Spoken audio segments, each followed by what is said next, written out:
បាទជំរាបសួរពុកម៉ែបងប្អូនទាំងអស់គ្នាថ្ងៃនេះខាងយើងមកធ្វើសេវាកម្មកម្ចាត់សត្វកាឌៀនៅផ្ទះបងស្រីមួយកន្លែងនៅភូមិភ្នំពេញគាត់បានតាក់ទងមកយើងឲ្យមកឆែកមើលសិនឥឡូវយើងមកបានឆែកមើលរួចរាល់ហើយឃើញថាសត្វកាឌៀនេះកំពុងតែស៊ីបំផ្លាញទូលំអសម្រាប់តាំងទូរទស្សន៍ហើយនិងទូនៅមុខផ្ទះឃើញថាសត្វកាឌៀនេះកំពុងតែស៊ីដល់ក្រោមហើយបងស្រីថាមកចាំយូរធ្វើសេវាកម្មកម្ចាត់សត្វកាឌៀតែម្ដងយើងដំឡើងចំនួន2កន្លែងព្រោះថាសិតតែស្នាមកាឌៀមកស៊ីតែម្ដងកន្លែងទី1រួចរាល់យើងបានណត់ថ្ងៃខែដើម្បីមកឆែកលើកក្រោយចំនួនប្រមាណដងនេះគឺកន្លែងទី2ខ្ញុំបានសង្កេតឃើញថាសត្វកាឌៀនៅក្នុងនេះច្រើនយើងក៏បានដាក់មួយកន្លែងទៀតចំឧបករណ៍កម្ចាត់ទៅតាមចំណេញរបស់យើងបាទដោយបញ្ជាក់ម្ដងទៀតចឹងខាងយើងគឺមានការធានាត្រឹមត្រូវរយៈពេល4ទៅ5អាទិត្យគឺធានាថាសត្វកាឌៀនឹងមកស៊ីងាប់នៅក្នុងប្រអប់យើងតែម្ដងដូចនេះប្រអប់ទី2យើងបានរៀបរាប់មើលខ្ញុំនឹងថតវីដេអូគ្រប់ចំនួន1អាទិត្យ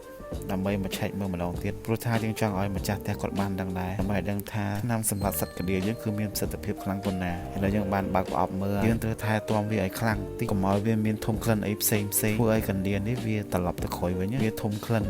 ចម្លែកក៏វាអត់មកស៊ីដែរជាក់ស្ដែងយើងពាក់សមដៃកុំឲ្យវាធំក្លិនរបស់យើងជំរឿខ្ញុំសូមមួយមើលឃើញថារយៈពេលតែមួយអាទិត្យទេណាសត្វកាឌៀនឹងគឺវាហៅគ្នាវាមកស៊ីច្រឡងងាប់ហ្មងតែឃើញវើករត់ហ្នឹងគឺសត្វកាឌៀដែលនៅរស់ណាព្រោះវារត់ហ្នឹងដោយសារវាត្រូវភ្លើងយើងត្រូវចាំងតែចាំងទៅសត្វកាឌៀហ្នឹងវាចាប់ផ្ដើមសកម្មភាពរត់ទៅកន្លែងផ្សេងអញ្ចឹងទៅតែនេះខ្ញុំថតហ្នឹងគឺចង់ឲ្យបងស្រីម្ចាស់តែគាត់បានមើលដែរថាកាឌៀហ្នឹងមកស៊ីច្រើនអត់អីទេដោយសារបងស្រីគាត់ធ្លាប់ប្រើសេវាកម្មយើងម្ដងរួចមកហើយអញ្ចឹងយើងក៏រៀបបិទទៅវិញទៅរងចាំអាទិត្យទី3យើងនឹងមកឆែកមើលម្ដងទៀតហើយសូមបញ្ជាក់ពុកម៉ែបងប្អូនម្ដងទៀតថាខាងយើងនឹងមកថែទាំកន្លែងដែលមានកាឌៀនឹងស៊ីថែទាំរហូតតអស់កាឌៀ 100% យើងអាចសម្អាតកន្លែងនឹងបានហើយយើងនឹងមានការធានាជូនបងប្អូនរយៈពេល3ឆ្នាំទៅ5ឆ្នាំអញ្ចឹងជាចុងក្រោយអត់មានអីទៀតទេមានតែសូមអរគុណពុកម៉ែបងប្អូនដែលជ្រើសរើសយកក្រុមហ៊ុនកម្ចាត់សត្វកាឌៀរបស់យើងខ្ញុំ